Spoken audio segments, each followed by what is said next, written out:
अरे भावना, इतनी जल्दी में कहाँ जा रही हो? सविता, मैं हमीरपुर अस्पताल जा रही हूँ राधे श्याम की बेटी से मिलने।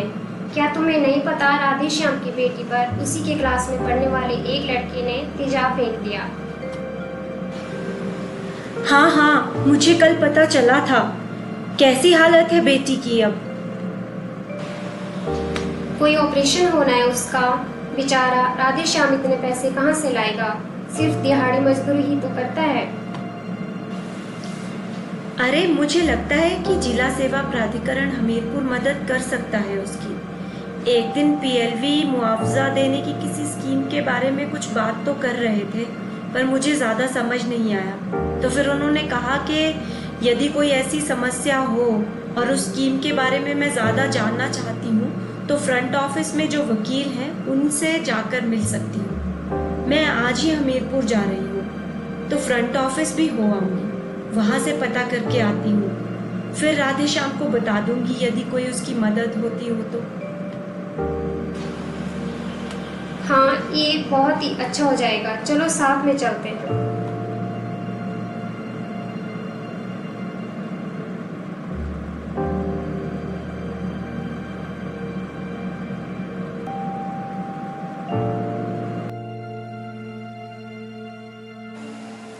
जी नमस्ते, बताइए क्या समस्या है आपकी? मैं फ्रंट ऑफिस के रिटेनर लॉयर हूँ। जी नमस्ते, मेरा नाम सविता है। हमारे गांव में एक लड़की पर उसी की कक्षा में पढ़ने वाले लड़के ने तेजाब फेंक दिया। उस लड़की का परिवार बहुत गरीब है और उसके इलाज पर होने वाला खर्चा भी नहीं उठा सकता है। तो मुझे जो हमारे गांव में पीएलवी दीदी हैं, उन्होंने मुआवजे की किसी स्कीम के बारे में बताया था जो अच्छी तरह मुझे मालूम नहीं है। तो मैं उसी के बारे में यहाँ पता करने आई हूँ। क्या उस व्यक्ति की और उस लड़की की कोई मदद हो सकती है? हाँ हाँ, उन पीएलवी ने आपको राष्ट्रीय विधि सेवा प्राधिकरण की विक्टिम कॉम्पनसेशन स्कीम के बारे में बताया होगा। जी हाँ, कुछ ऐसा ही नाम लिया था उन्होंने। क्या आप मुझे विस्तार से इसके बारे में बता सकते हैं ताकि मैं राधे श्याम को बता सकूं कि उसे क्या क्या करना होगा उस स्कीम के अंतर्गत मुआवजा लेने के लिए? जी जरूर, इसीलिए तो मुझे यहाँ बिठाया गया है। ये जो स्कीम है ये महिला पीड़ितों एवं उनके डिपेंडेंट्स यानी कि आश्रितों के लिए है। पीड़ित महिला का मतलब है कि वो महिला जिसके खिलाफ अपराध हुआ है और उसे उस अपराध के कारण शारीरिक या मानसिक क्षति पहुंची है और उसे पुनर्वास की जरूरत है। आश्रितों में महिला के माता पिता, दादा दादी, नाना नानी, बच्चे व पति शामिल हैं। कॉम्पनसेशन या प्रतिकर लेने के लिए पीड़िता या उसके आश्रित को जिला विधिक सेवा प्राधिकरण में एप्लीकेशन देनी होगी, यानी जिस जिले में वह रह रही है वहां कॉम्पनसेशन या प्रतिकर के लिए एप्लीकेशन दे सकती है। एप्लीकेशन का फॉर्मेट भी स्कीम में ही दिया गया है और किस तरह के लॉस के लिए क्या कॉम्पनसेशन दिया जाएगा वो भी स्कीम के शेड्यूल में दिया गया है। जी, तो इसका मतलब क्या आपके पास ही एप्लीकेशन दे सकते हैं?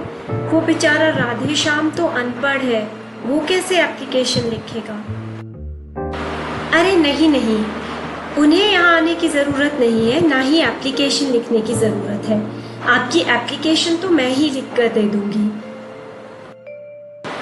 और इस स्कीम का लाभ उठाने के लिए ये ज़रूरी नहीं है कि जो विक्टिम है या जो पीड़िता है उसकी ओर से या उसके किसी आश्रित की ओर से ही एप्लीकेशन आए। इसमें तो ट्रायल कोर्ट की रिकमेंडेशन पर भी कंपनसेशन या प्रतिकर दिया जा सकता है। इसके अलावा जो कंसर्न पुलिस स्टेशन के इंचार्ज है वो भी विक्टिम के बिहाफ पर लीगल सर्विसेज अथॉरिटी में एप्लीकेशन लगा सकते हैं। जी मैडम, ये तो बहुत बढ़िया है। तो इस स्कीम के अंतर्गत राधे श्याम की बेटी को केवल मुआवजा ही दिया जाएगा या कोई और सहायता भी दी जाएगी?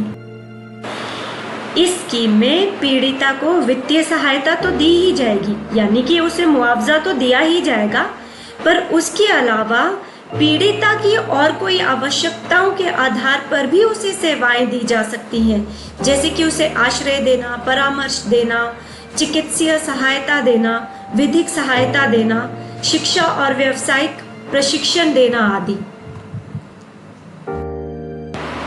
पीड़िता की एप्लीकेशन पर या कंसर्न पुलिस स्टेशन से एप्लीकेशन मिलने पर या ट्रायल कोर्ट की रिकमेंडेशन के मिलने पर कुछ मापदंडों को ध्यान में रखते हुए वह शेड्यूल के आधार पर मुआवजा या प्रतिकर का अमाउंट जिला सेवा प्राधिकरण तय करेगी।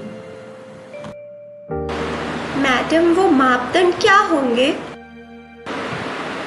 मापदंड कई सारे हैं, जैसे कि अपराध कितना संगीन है, किस तरह की क्षति पीड़िता को पहुंची है, यदि पीड़िता स्कूल जाती थी या नौकरी करती थी तो उसे किस तरह का नुकसान हुआ है, कितना नुकसान हुआ है, क्या पीड़िता का कोई रिश्ता था अपराधी के साथ, और यदि पीड़िता के खिलाफ रेप हुआ है तो क्या उस वजह से उसे प्रेगनेंसी ठहरी है या कोई बीमारी उसे लग गई है या अपराध के कारण कोई डिसेबिलिटी या अपंगता पीड़िता को आ गई है, पीड़िता का फाइनेंशियल स्टेटस क्या था, ये सब चीज़ें जिला सेवा प्राधिकरण मुआवजे की रकम तय करते हुए मद्देनजर रखेगा। और जिस केस की बात तुम मेरे साथ कर रही हो, एसिड फेंका गया है पीड़िता पर, उसमें तो जल्द से जल्द रिलीफ देने की ज़रूरत है। इस केस में अथॉरिटी इंटरिम रिलीफ के ऑर्डर इशू कर सकती है। इंटरिम रिलीफ में मैक्सिमम कॉम्पनसेशन का 25% अमाउंट रिलीज किया जाएगा, और एसिड अटैक केस में तो 7 दिन के अंदर अंदर ऑर्डर इशू हो जाएगा और 8 दिन के अंदर अंदर पेमेंट भी हो जाएगी। और यदि पीड़िता को या उसके आश्रित को लगे कि मुआवजे की रकम कम है तो जो सेक्रेटरी का इंटरिम ऑर्डर है उसके खिलाफ चेयरपर्सन के पास अपील भी की जा सकती है। इस स्कीम में यदि किसी पीड़िता पर एसिड फेंका गया है तो उसमें मिनिमम 3 लाख रुपए से मैक्सिमम 8 लाख रुपए का मुआवजा क्षति के हिसाब से दिया जा सकता है। रेप के केस में और गैंग रेप के केस में ये मुआवजे की रकम 4 लाख से लेकर 10 लाख रुपए हो सकती है, और यदि अपराध घटित होते समय पीड़िता की मृत्यु हो जाती है तो उसके आश्रितों को 5 लाख रुपए से लेकर 10 लाख रुपए तक का मुआवजा दिया जा सकता है।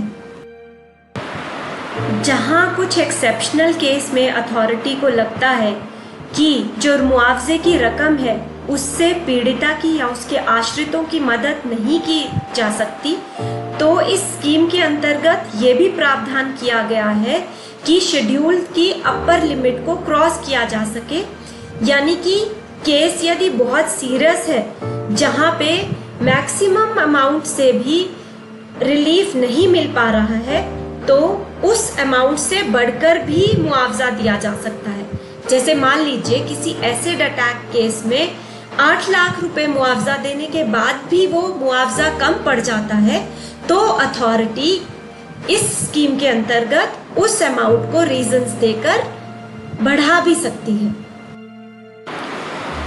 जहां पीड़िता माइनर है यानी कि उसकी उम्र 18 वर्ष से कम है, वहां पे शेड्यूल में दी गई लिमिट से 50% अधिक मुआवजा दिया जाएगा। सुप्रीम कोर्ट के निर्देशानुसार पॉक्सो के केसेस में भी यही स्कीम लागू होगी जब तक कि राज्य रूल्स और गाइडलाइंस पॉक्सो के केसेस में कॉम्पनसेशन देने के लिए नहीं बना लेते। यदि कोर्ट की रिकमेंडेशन पर कॉम्पनसेशन दिया गया है और कोर्ट को लगता है कि केस झूठा है तो अथॉरिटी कॉम्पनसेशन का पैसा वापस लेने के लिए रिकवरी भी शुरू कर सकती है। मैडम, जो आपने मुझे बताया उनमें से कुछ बातें तो मुझे समझ आ गई और कुछ नहीं भी समझ आई, पर ये मुझे ज़रूर पता चल गया कि राधे श्याम को मुआवजा मिल जाएगा। उसे केवल यहाँ पर आपके पास एप्लीकेशन देनी हो।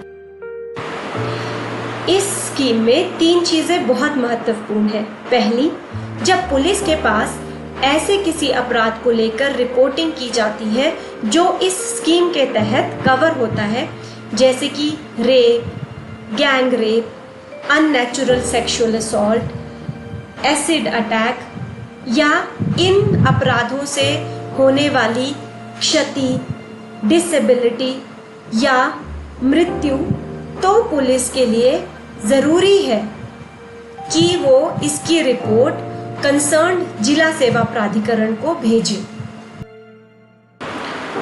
दूसरा, जिला सेवा प्राधिकरण अपने आप भी मैटर का संज्ञान ले सकती है और उसे किसी एप्लीकेशन या रिकमेंडेशन की जरूरत नहीं है। बहुत सीरियस केसेस में अथॉरिटी उसी समय 10,000 रुपए तक की राशि रिलीज कर सकती है। इतनी महत्वपूर्ण जानकारी देने के लिए धन्यवाद मैडम जी। मैं अभी एप्लीकेशन लिखकर सचिव जिला सेवा प्राधिकरण के पास भेज देती हूँ। जल्द ही आपके इस केस में मुआवजे की रकम पीड़िता तक पहुँच जाएगी।